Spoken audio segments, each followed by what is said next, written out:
Hi, if you like the video, please remember to subscribe.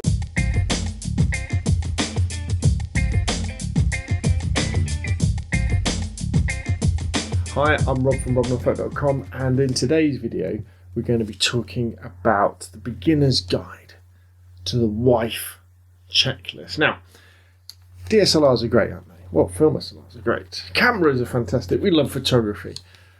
But once you step up to a DSLR, one of the really frustrating things is also one of its great strengths is the fact that you have loads of control over the camera. You can change the autofocus modes, the white balance, the exposure. You can change the bracketing. You can change how it chooses the exposure. All these sorts of things you can change. It's great. You've got all this control. But the problem is you can change these things, take some photographs, and you think that's just what I wanted. And then you go away, and maybe you come to use your camera the next day, and you turn it back on, and unbeknown to you, because you've forgotten about it, it's still got those settings in. And you go to take some photos, and they're wrong. A good example would be white balance. You know, you're inside, taking photos inside, and you've got tungsten lights, so you set your white balance to tungsten, take some pictures, and instead of looking all orange, people look natural, you think, well, hey!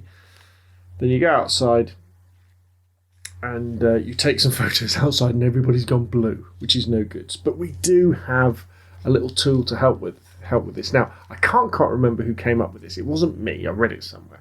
But it's the wife checklist. And before you ever go out with your camera on a particular photo shoot or a photo walk, before you use it, when you get it out in the morning, and you check your batteries and everything's in your camera bag, do the wife checklist. It's really simple. So the wife checklist goes like this. Turn your camera on and just go first thing. W is for white balance. So go to your white balance and set it to what it will be for that particular shoot. Now, most of the time you probably want to have it on auto white balance because auto white balance in cameras is fantastic these days. It gets it right most of the time. So that's W. ISO. What ISO have you got in your camera? So go into the settings, check whether it's 100, 200, 400, 800. If it's a really sunny day, 100. If it's a bit overcast, maybe 400 or 800. So they know that your exposures are going to be on. Or, if with some cameras like Nikons and Canons and lots of them, you have auto ISO. And that's what I tend to put mine on. If I'm going to general photo walk, I put on auto ISO. So there we go, ISO. F is for focus. So, is your autofocus on? And also underneath this, because especially on Canons where the autofocus button is right next to the stabilizer button, just check the image stabilization is on the lens as well. Also check your focus mode. So you go into your AF button on your back of your camera in the menu and check, see, are you on single point focus? Are you on servo focus? Just so that, if you're doing a sports shoot, for example, where you want to track things, put it in servo mode. If not, just have it on single point focus. And the finally, E for exposure. So which exposure mode are you going to be in? Aperture priority, shutter priority, manual, automatic? Because it's very easy, especially with all these dials on the cameras, to accidentally knock them and turn the dial. So check which aperture exposure mode you're in, say aperture priority. Check your exposure. So what have you got dialed in? It's no good if you're out on a photo walk where you're taking things that catch your eye and your camera's dialed into f22. You whip it out and you've got to change it straight away. So change it to f5.6, change it to f8. If it's a dull day, f3.5. Have that ready. And also, this is a really biggie one that we forget lots of time.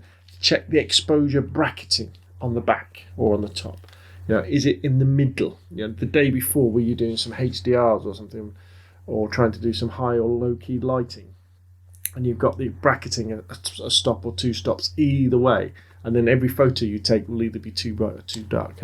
Zero that out, and then you're ready to shoot. So there we go, the wife checklist. Really practice it, because it will stop you making so many errors. It will stop you getting to that point at the end of a photo walk when you look at because you look at things on the back of the camera and you think, oh yeah, they look great, and then you look at them on your laptop at home and you go, oh my god, what went wrong? Classic mistakes I've made. Obviously, white balance is a really obvious one. Another one that I've done a few times is where you knock the mode dial on the top of your camera, the command dial. Instead of shooting in aperture priority mode, I've started shooting in shutter priority mode. and I didn't really notice for some reason, and I've got lots of blurred shots, or I've knocked it around to manual mode. I've done that a few times as well. Having the wrong exposure mode as well. So I'm like shooting in spot metering. I'm thinking, why is things a little bit odd? Or I'm shooting in servo focus when I want to focus and recompose. So use the wife checklist: white balance, ISO, focus, and exposure, and that will get rid of probably 90% of the possible errors you can get before you go out shooting.